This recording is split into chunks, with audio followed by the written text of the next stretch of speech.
तो अभी हम तुम लोग को समस्थानिक और समभारिक के बारे में बताएंगे। पहले समस्थानिक समझ लो कि समस्थानिक क्या होती है।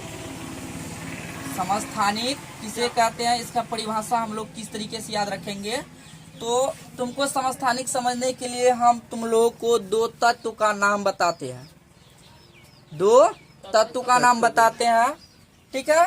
या फिर समझ लो कि क्लोरीन है और क्लोरीन की परमाणु संख्या 17 होती है और इसका परमाणु द्रव्यमान 35 होता है। एक क्लोरीन और लेते हैं जिनकी परमाणु संख्या 17 होती है और उसका परमाणु द्रव्यमान 37 होता है। ये दोनों तत्व के माध्यम से हम समस्थानिक का परिभाषा को जानेंगे कि समस्थानिक क्या होता है।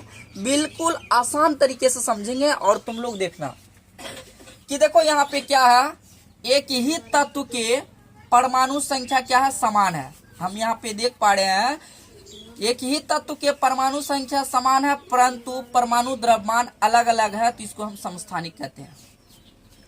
एक बार फिर से हम बोलते हैं, एक ही तत्व के परमाणु संख्या समान हो परंतु परमाणु द्रव्यमान अलग अलग हो तो उसे हम लोग समस्थानिक कहेंगे। फिर से एक बार बोलो, समस्थानिक किसे कहते हैं। तो क्या बोलेगा, बोलेगा कि सर एक ही तत्व के परमाणु संख्या समान हो परंतु परमाणु द्रव्यमान अलग अलग हो तो उसे हम समस्थानिक कहते हैं।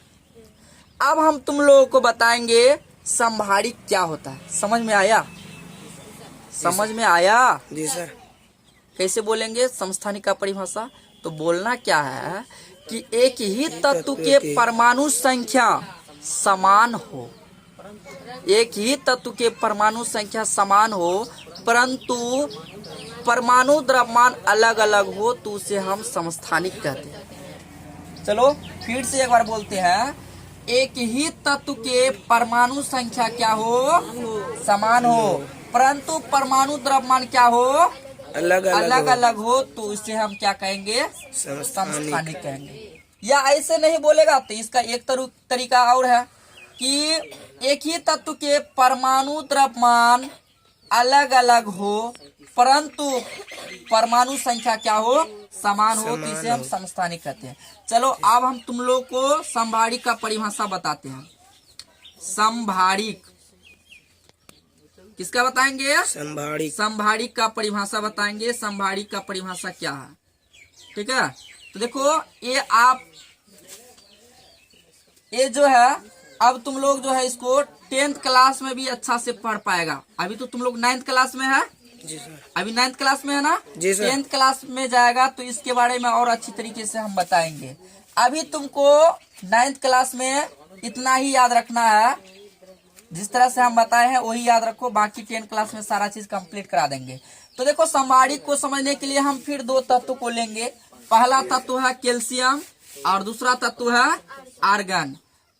तो कैल्शियम की परमाणु संख्या कितनी होती है, 20 और इस आर्गन की परमाणु संख्या 18 होती है। लेकिन अगर इसकी परमाणु द्रव्यमान की अगर बात करें तो परमाणु द्रव्यमान 40 होता है और इसका परमाणु द्रव्यमान भी 40 होता है। तो देखो अब इसको कैसे याद रखेंगे, अलग अलग तत्वों की परमाणु संख्या अलग अलग हो।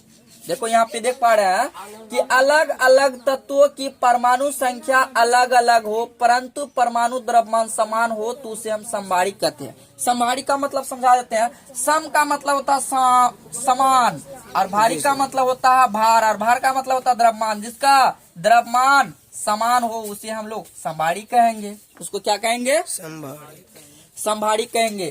कैसे याद रखेगा, अलग अलग तत्वों की परमाणु संख्या अलग अलग हो परंतु उसका परमाणु द्रव्यमान समान हो तो उसे हम समभारिक कहेंगे। समभारिक और समस्थानिक हमको उम्मीद है कि तुम लोग समझ गया होगा। समस्थानिक किसे कहते हैं, एक ही तत्व के परमाणु संख्या क्या हो, समान हो परंतु परमाणु द्रव्यमान क्या हो, अलग अलग हो तो उसे हम समस्थानिक कहते हैं। समभारिक किसे कहेंगे, अलग अलग तत्वों की परमाणु द्रव्यमान समान हो परंतु परमाणु संख्या अलग अलग हो तो उसे हम समस्थानिक कहते हैं। समभारिक कहते हैं। इसे क्या कहते हैं, समभारिक कहते हैं। तो ये दो चीज तुम्हारे लिए काफी इम्पोर्टेंट था और ये हमने अच्छी तरीके से समझा दिया है। अब समझ में आया है या नहीं आया, हम कुछ बच्चों से सवाल करना चाहेंगे। तो बाबू तुम खड़ा हो जाओ, तुम बोलो समस्थानिक किसे कहते हैं? समस्थानिक हाँ, एक ही तत्व के परमाणु संख्या समान हो, एक ही तत्व के परमाणु संख्या समान हो और आगे परंतु परमाणु द्रव्यमान अलग अलग हो तो उसे समस्थानिक कहते हैं। वेरी गुड, अच्छा याद है, बैठ जाओ। कहने का मतलब है कि जितना हम तुम लोग को समझाए हैं इतना अगर समझ लेता है तो एग्जामिनर की हिम्मत नहीं होगी जो नंबर काट ले। क्योंकि बच्चा का नंबर तभी करता है जब बच्चा चीजों को अच्छी तरीके से नहीं सीख पाता और एग्जाम में कंफ्यूज होकर लिख कर आ जाता है, तब एग्जामिनर का एक जो है ना कंसेप्ट बन जाता है नंबर काटने का। अगर बच्चा अच्छी तरीके से पढ़ाई करेंगे तो बच्चा का एक नंबर तो क्या, नंबर के ऊपर में आंख चढ़ाकर नहीं देख पाएगा कि हम नंबर को काटेंगे। उसकी औकात नहीं होगी जो एक नंबर काट ले। इसीलिए हम लोग को एग्जामिनर को देखकर नहीं डरना है और हम लोग अपने आप में बोलेंगे कि हम लोग डरने वालों में से नहीं है। हम लोग डरने वालों में से नहीं है। कहा भी जाता है कि पसीने की बूंद को मोती सा चमकाऊंगा, माँ तू सपने बड़े देखना, पूरे करने की जिम्मेवारी मैं निभाऊंगा। ठीक, तो चलो हम आगे इसका टॉपिक देखते हैं। आगे टॉपिक क्या है?